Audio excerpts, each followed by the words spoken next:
Welcome to Thinking Deeper by 6-7. It's fantastic to be back. Today, we are strapping in for a massive intellectual journey. I'm talking about a sociological time travel adventure that's going to completely flip the script on how you view belief. Mm-hmm. And we're Yeah. tracing the human history of the divine, but not in the way you learned it in Sunday school. We're not doing theology today. We are doing hard-hitting sociology. Exactly. We are digging into Hilmi Ziya Ülken's seminal 1943 text, Religious Sociology, and the mission for this deep dive is, honestly, it's pretty wild. It really is. Mhm. Okay, so here's the roadmap. We are going to explore how humanity went from worshiping clan totems, literally identifying as parrots or, weed stalks, Right. all the way to developing the concept of a single abstract creator. Right. And then finally to this fascinating stage of godlessness or atheism. And that's the twist. That's the twist that hooked me. The source treats atheism not as the end of religion, but as a morphology, a specific shape of religion itself. We're tracking a life principle from the Arunta tribes of Australia all the way to modern monotheism and the void of nirvana. That is the core thesis, that religion is a social institution. It evolves. It changes shape based on, well, economic and social structures. So when we move from clans to cities, our gods changed. Exactly. When we move from cities to empires, our gods changed again. Oken argues this isn't just divine revelation dropping from the sky, it's society projecting its own structure onto the cosmos. That is such a cool framework. It takes the magic out of it and puts the human right back in.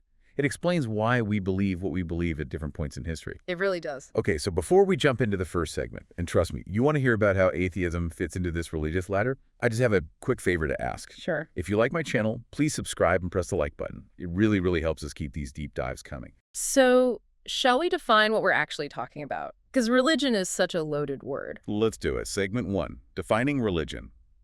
Because I think most people, if I stop them on the street and ask them to define religion, they would say it's believing in God. And Olken, referencing the French sociologist Émile Durkheim, he would say they are fundamentally wrong. Wow, that's a bold start. How can religion not be about God? Well, the text makes a crucial point. If you define religion strictly by the presence of a god or a deity, you immediately exclude these massive chunks of human religious history. Okay. I mean, in primitive societies like the Arunta in Australia, which the text focuses on heavily, there is no god concept in the way we think of it. There is no guy in the clouds. And even in major religions. Exactly. Even in major world religions like Buddhism or Jainism, there is no creator god. Yet we definitely classify Buddhism as a religion. Okay, so if it's not God, what is the glue holding it all together? What is the actual definition then? The real definition, according to our source, is the separation of the world into two distinct categories: the sacred or mokadis and the profane, The Lamakadis, the ordinary. the ordinary. Religion is the system of beliefs and practices that separates these two worlds. It's all about boundaries. It's about saying, this tree is special, that tree is just wood. Okay, the sacred versus the ordinary, I get that. But what connects the sacred things? If there isn't a Zeus or a Yahweh running the show yet, what's the power source? This is where we get to the life principle. And this is fascinating. Different cultures have different names for it. The Melanesians call it mana. Mana. That sounds like something out of a fantasy video game. I'm pretty sure I need mana to cast a spell. It's actually where games get the term from. In the source, mana isn't a person or a spirit. It's an impersonal force. Think of it like a fluid or electricity. It flows through the clan, it flows through the totem animal, and it flows through the people. It's like a shared energy. A shared energy, yes. So it's like the Force in Star Wars. That's a surprisingly accurate analogy. It's a force that binds the clan together. Olken suggests this impersonal force is actually the root of the concept of the soul. Later on, this force gets, condensed into gods, but originally it was just this floating, shared sacredness. It's the raw material of the divine before it gets shaped into a personality. I love that image, spiritual electricity. So let's trace how this electricity evolves. We start with totemism. The text spends a lot of time on the Arunta tribes in Australia. Yeah. What's the deal there? Well, totemism is often misunderstood as just, worshiping animals. But sociologically, it's so much deeper. The totems say a parrot or a stalk of wheat. It isn't just a logo or a mascot. It's the blood bond. It's a blood bond. The clan is the totem. A man from the parrot clan doesn't just like parrots. He believes he is of the same substance as the parrot. He shares that manna. And the text mentions an economic angle here too, right? Like, it's not just spiritual, it's a survival mechanism. Precisely. There are theories mentioned in the text that link totemism to economics, specifically food preservation. If your clan is the wheat clan, wheat is sacred to you. Which means it's taboo. It's taboo. You can't eat it except on very specific ritual occasions. So if every clan has a different totem they can't eat, you ensure that no single food source gets wiped out. It's like a primitive conservation law disguised as religion. It forces trade and preservation, yeah. Yeah. It keeps the ecosystem balanced. But as society gets more complex, that life principle starts to shift. We move from this vague manna to animism and naturism. This is where we start seeing spirits, right? Yes. The force starts to get personalities, spirits of the ancestors, spirits of the trees. The text actually takes a moment to debunk an old theory by Max Muller. Yeah. Muller thought myths were just metaphors for weather, like, oh, the sun is fighting the rain. But Ullson says no, that's largely rejected. The prevailing sociological view is that spirits evolve from ancestor worship. So the life principle of the clan becomes the soul of the ancestor. And then people stop wandering. They settle down. They build cities. And suddenly we have polytheism. The text makes a really cool connection here between the layout of the city and the layout of the heavens. It's what we call the sociological mirror. When tribes merge to form a city-state like Athens or Rome, their totems don't just disappear, they kind of move in together. And you got a family of gods. Yeah, family of gods. And just as the city has a political hierarchy, a king, nobles, commoners, the pantheon develops a hierarchy. Zeus or Jupiter becomes the father, the king. So the gods are basically just a reflection of the city council. In a way, yes. They acquire human passions, human politics. They fight, they marry, they cheat. They become anthropomorphic, human-shaped. This corresponds to that sociological stage where humanity is organizing into these complex, stratified city-states. Okay, so we have a chaotic family of gods mirroring a chaotic city. But how do we get to the big one? The single abstract God. This is where I want to really slow down and dig in, because it feels like a massive jump from Zeus, who's basically a superpowered human, to the Lord of the universe who has no body. It is a massive jump, and sociologically, you don't just leap across that chasm. There's a bridge. It's called henotheism. Henotheism, one in many. That's the one. It's the belief in a supreme God who manifests as other gods. The text uses Hinduism as a prime example. Brahma is the ultimate reality, but he manifests as Vishnu or Shiva. Or in Christianity, the Trinity. The Trinity, yes. Or in Shiism, the manifestation of the divine in the Imams. It's a way of unifying the diversity of polytheism under one big umbrella. It's the first step toward abstraction. And before we get to pure monotheism, the text mentions dualism. Good versus evil. This part really caught my attention. Yes, Zoroastrianism is the classic example here. You have Ahura Mazda, who is good, versus Ahriman, who is evil. Two gods, basically equal in power, fighting it out. And what's fascinating is that the text argues the concept of the devil in later monotheism is actually a downgraded version of the evil god from dualism. Wait, so the devil used to be a god? In the dualistic stage, yes. But as monotheism takes over, you can't have a second god. It doesn't work. So the evil god gets demoted. He loses his god status, but keeps his antagonistic role. He becomes a fallen angel, a rebel, but not a deity. That makes so much sense. So finally we hit stage 7, monotheism. Tek Tanrıçlık, the one God.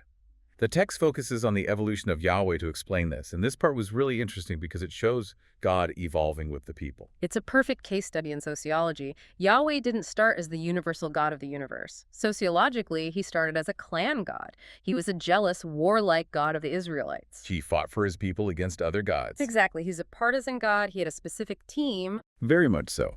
The texts describe him walking in the garden, getting angry, even regretting things. He had very human-like traits. But as the Israelites moved, and eventually as the concept of empire and universal law spread, Yahweh evolved. He stopped being a physical, angry warrior who walked on earth. And became the abstract, universal Lord of the worlds. Precisely. The text mentions creation ex nihilo, creation from nothing. That's a huge theological shift, isn't it? It's massive. Yeah. And it marks the final separation from nature. In older myths, gods built the world out of existing stuff like chaos or a cosmic egg or the body of a dead monster. But in pure monotheism, God is so transcendent, so above nature that he creates matter out of nothing. He has no form, he has no house.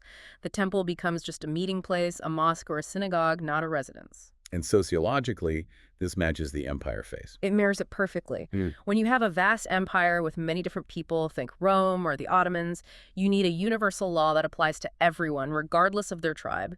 You need a universal God to anchor that universal law. A single abstract god for a single abstract empire. The messy family of gods in the city-state just doesn't work for a massive empire anymore. Okay, hold on. Here is where it gets really, really interesting. We usually think the story ends there. Yeah. You get one god, end of history. Yeah. But the source text lists an 8th stage, atheism. But not just, I don't believe. The text calls it religious atheism. I really want to unpack this because it sounds like a contradiction. This is perhaps the most provocative part of Olkin's analysis. He lists atheism, Histotanrichalik, as a stage of religious evolution. He points to Buddhism, Lamaism, and Jainism as the prime examples. Wait, unpack that. How is Buddhism atheistic in this context? Because in the strictest sense, they deny a creator God. There is no deity waiting to judge you or save you. The evolution of the religion leads to the denial of the God concept entirely. But it's still a religion. Yes, because it still has the sacred-profane distinction. It still has rituals. It still has monks and temples. But the goal shifts completely. It's not about pleasing a king in the sky. It's about nirvana. Nothingness. The void. The void. So instead of worshiping a being, you're striving for non-being. Right. Think about the progression. We went from mana, an impersonal force, to spirits, to gods, to one God, an abstract personality.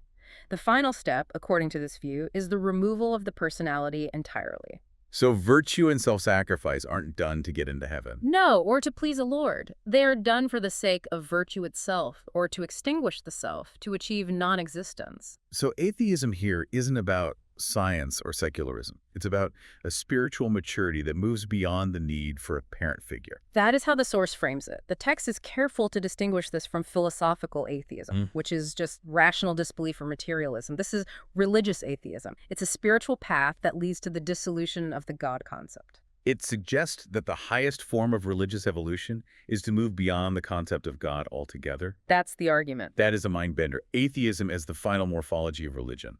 It's almost like the life principle we started with, that impersonal mana. It comes back, but this time as a void, a silence. It's a full circle in a way, from an impersonal force to a personality, and then dissolving back into an impersonal state. Let's pivot to the machinery of religion. We've talked about the beliefs, the God concept, and the lack thereof. But what about the stuff people actually do? The text goes deep into institutions, sacrifice, prayer, and myths. And the evolution of sacrifice is, well, it's kind of gross, but fascinating. It starts with communion, remember the totem. In the earliest stage, you don't kill the totem to say sorry to a god, you kill it to eat it. You eat it. You eat the totem to absorb that mana, that life principle. It's about recharging the clan's battery. So I eat the parrot to become more parrot-like. Basically, but as gods become human-like, anthropomorphic, sacrifice changes, it becomes a gift. A gift. The gods are up there, they're hungry, and if you don't feed them, they get angry. So you burn meat to send the smoke up to them. Pure bribery. Transactional, yes. I give so that you may give. But then we reach the stage of the dying god. And this is crucial for understanding later religions. The idea that the god himself sacrifices himself to renew the world. Like Tammuz or Attis. Tammuz, Attis, Osiris. The grain dies in the winter so it can be reborn in the spring. This agricultural cycle gets projected onto the gods. The god must die so the life principle can flow back into the world. It shifts from humans feeding gods to a god feeding the world with his own life. Which sets the stage perfectly for our next segment, the sociological view of Christianity and Islam. Now, I want to be clear here. We are looking at this through Olkin's sociological lens, broadly synthesizing the views of his time. Yeah. He breaks down Christianity in a very specific way. He does. He separates the historical Jesus from the mythological Christ. Sociologically, he views Christianity as a massive moment of syncretism. Syncretism, that's mixing things together. Yes. The text argues that Christianity combined the Jewish concept of the Messiah with the Greek and Roman concepts of the Soter, the Savior, and the dying God myths we just talked about. So it's a hybrid. A powerful synthesis. For instance, the text notes the virgin birth.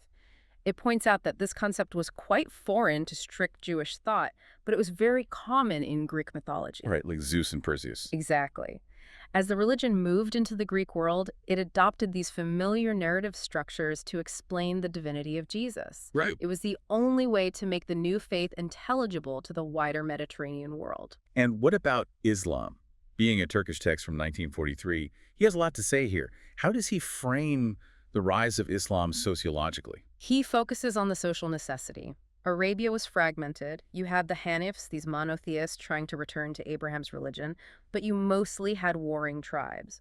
The source attributes the rise of Islam to the desperate need for social unification. One God to bind them all. Exactly. Islam combines the universal abstract God of Judaism with the focus on humanity and ethics found in Christianity, but it rejects the man-God concept entirely. It's a strict return to monotheism. A very strict return.